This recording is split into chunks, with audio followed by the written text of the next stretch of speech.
We'll follow a slightly different practice. Since we had the benefit of three eminent panelists on the subject, I thought I would open the floor for questions, if any, questions or clarifications on the subjects on which they have given their views and given us the developments that are happening in the International Law Commission. So I'll open the floor if there is any specific question or clarification which any member wants to seek from any particular panelist. The floor is open.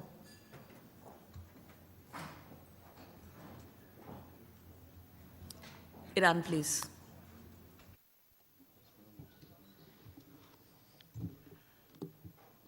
Thank you very much, Madam President. I would like to thank the Secretariat of ALCO for organizing this very interesting half-day meeting on the work of the International Law Commission. If you allow me, I would like to make some brief comments on the question of immunity of state official from foreign criminal jurisdiction and raise some questions regarding the topic of formation and evidence of customary international law to the Special Rapporteur on this topic. Regarding the question of immunity of state officials, in our view, the topic must be approached from the perspective of both lex lata and lex ferenda. In other words, of both of codification and progressive development of international law. And I think that many states endorsed the use of dual methodological approach. And we think that such approach allows us to go beyond the Troika concept, and a broader interpretation of immunity ratione personae would allow us to grant immunity to persons whose function are comparable to the head of states, the heads of government, and Ministry of Foreign Affairs. Regarding this question, we think that we have to take on this subject a special mission approach. And I think that some elements are in favor of such approach. I want to draw the attention of the distinguished delegate to the fact that in some judicial practice, certain domestic courts have granted immunity ratione personae to senior officials other than the Troika. And I would like also, as a second element in favor of this approach, to say that the judgment of the International Court of Justice in arrest warrant is in favor of this approach. I think that the wording of this judgment and the use of the expression such as allow us to extend the immunity to persons other than the Troika.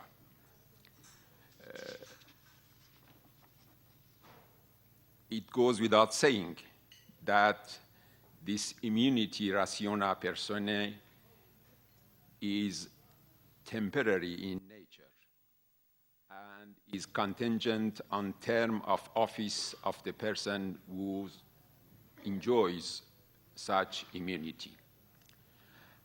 And that is the reason why we think that the next step of the work of the Commission in regard on the definition of official acts is very important in this regard. Turning now to the topic of formation and evidence of customary international law, if you allow me, I want to raise some questions to the Special Rapporteur, Mr. Michael Wood. The first question regards the topic of the scope of the topic. My question was why use cogens should not be covered by the exercise, by this exercise. And I am very happy to know, to be informed by the Special Rapporteur that the question of use cogens will be included in the work of the Commission as a separate topic. The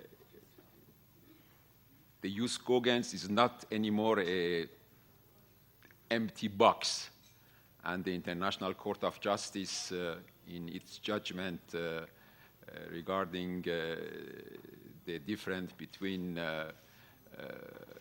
Rwanda and the Democratic Republic of Congo for the first time refer to this notion of this concept of use cogens. My delegation think that regarding this topic, we need to preserve the flexibility of this source, of this important source of international law, that is the custom. And the ILC should aim to describe the current state of international law and not embark to create a new form of custom. In this regard, I welcome the comment made by the Special Rapporteur regarding the importance of the voice of Asian and African states. He underlined this important question. And my question will be how the Special Rapporteur is intended to use the material produced by the jurists from this country, literature written in the language other than French and English. Another question that I want to raise is that are you going to elaborate a single and unified system of law, or in your opinion, we have to take a different approach to the formation and evidence of customary international law in different fields of international law? And my last question regard the role and the place of the judgment of the International Court of Justice in the formation of customary international law. I read with great interest your first report on this topic, And you said that the separate and dissenting opinion of the judges of the court, and I quote, shed much light on the general approach to the formation and evidence of customary international law, and end of quotation. I need to have some clarification on this point. I want to know if you put at the same level the judgment and the opinions of the judge appended to the judgment.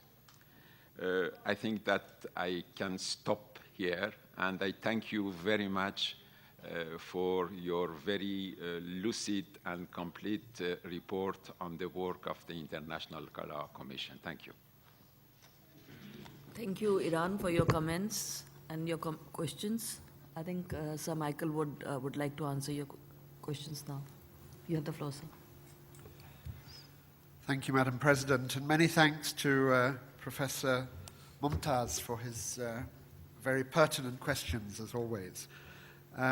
On the customary international law topic, you first asked why the Commission had decided not to deal with Jus Cogens as part of this topic. I think there's a reason of principle and a pragmatic reason.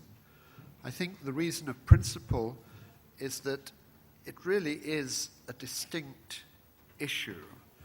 Jus Cogens is not necessarily customary international law. You can find Jus Cogens also in treaty law, so it relates also to treaty law as well as to customary law. I think the issues in identifying Jus Cogens are separate, if not, that there may be overlap, but they are separate from the issues in identifying an ordinary rule, if I can put it that way, of customary international law.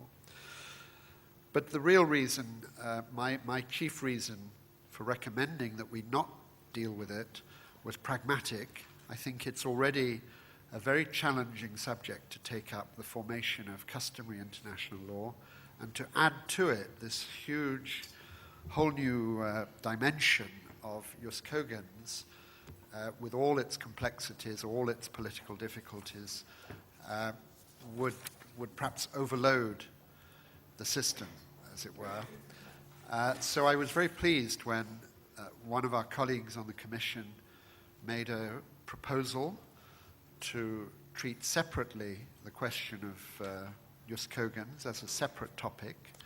I should stress the Commission has not yet decided to take that topic up, even on its long-term agenda. We'll look at that next year. You will, however, find references to the proposal in this year's report of the International Law Commission in explaining why we're not doing Jus Cogens as part of customary international law topic. There's mention of the fact that the proposal has been made, so it's public, as it were. But we'll decide next year whether to put it on the long-term program of work. And I suppose at that stage, states will have a detailed syllabus explaining what we see is involved in examining Jus Cogens and be able to comment and decide whether they think it's a good idea. I mean, a few years ago, it would have been regarded as a very dangerous idea and very difficult. During the Cold War, for example, there were certain countries who were promoting Jus Cogens and others who were against it. But I think the world has changed, and now subjects that were once dangerous are now very relevant and things that we should discuss and we can discuss sensibly and collectively. So we'll see what happens. The second point that you made, well, on that I'd also say, you said it used to be an empty box. Yes, I hope it's not a Pandora's box, because her box was very full and it could become extremely complicated, but then I won't be the special rapporteur for Jus Cogens, so it won't be my immediate problem. I shall be commenting on it. The second point you emphasized was the need to preserve flexibility